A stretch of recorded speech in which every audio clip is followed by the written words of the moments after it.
Hello बच्चों, worksheet 23 में हमें प्राणियों में पोषण के बारे में पढ़ना है। सबसे पहले हम एक कहानी पढ़ेंगे आमाशय की। आमाशय क्या होता है? यह हमारी भोजन नली या आहार नली के साथ जुड़ा होता है और हमारे पाचन तंत्र को बनाता है।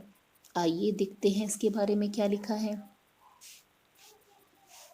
सेंट मार्टिन कोई व्यक्ति था, उसको गोली लग गई और गोली लगने से उसका वक्ष क्षतिग्रस्त हो गया, यानी उसके फेफड़ों के पास उसको चोट लगी। जब उसे चिकित्सक के पास ले जाया गया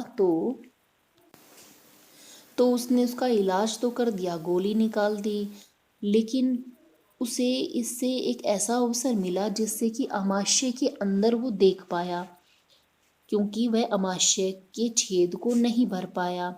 और उसने क्या देखा कि आमाशय के अंदर कुछ रस स्रावित हो रहे थे, कुछ पदार्थ बन रहा था और जो कि भोजन का मंथन कर रहा था, यानी भोजन को पचा रहा था।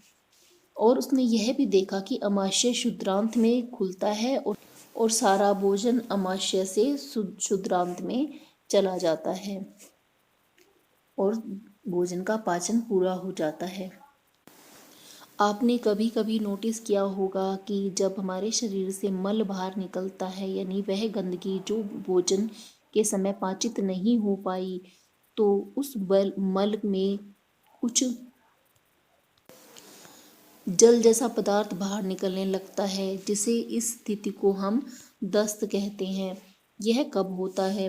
जब भोजन अच्छे से पचे नहीं, खाद्य विषाक्तता यानी जिसको फूड पॉइजनिंग कहते हैं, या संक्रमण यानी हमारे पेट में इन्फेक्शन हो जाए। अक्सर यह बच्चों में होता है और यह बहुत घातक होता है। इससे शरीर में जल और लवण की मात्रा खत्म हो जाती है और अगर समय पे इलाज ना करवाया जाए तो रोगी मर भी सकता है। जब भी ऐसा हो तो रोगी को उबालकर ठंडा हुआ पानी देना चाहिए, जिससे कि जल के अंदर के सभी कीटाणु मर जाएं। और लवणों की कमी ना हो, इसलिए उसे नमक और चीनी का घोल पिलाना चाहिए। इस प्रकार के घोल को हम ORS कहते हैं। जब हमारे शरीर से जल रूपी मल बाहर निकलने लगता है तो शरीर में पानी की कमी हो जाती है। इसे निर्जलीकरण कहते हैं। इसे ठीक करने का या इससे जीवन को बचाने का उपाय है जीवन रक्षक घोल, जिससे दस्त के दौरान हुए निर्जलीकरण को रोका जा सकता है।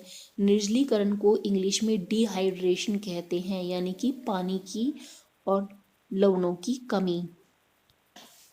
आइए अब हम प्रश्न उत्तर देखेंगे।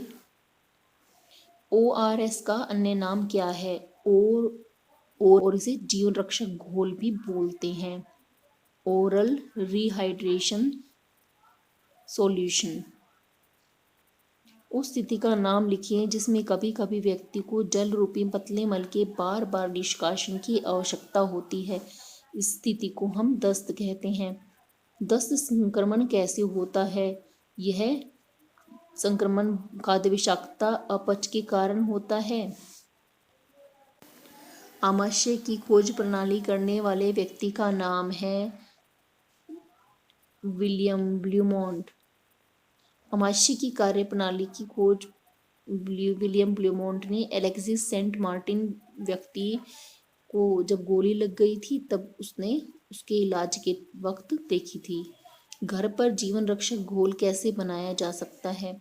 1 चुटकी नमक और 1 चम्मच चीनी को घोलकर उबालकर ठंडे किए हुए पानी में मिलाते हैं तो इससे जीवन रक्षक घोल या ORS बनता है।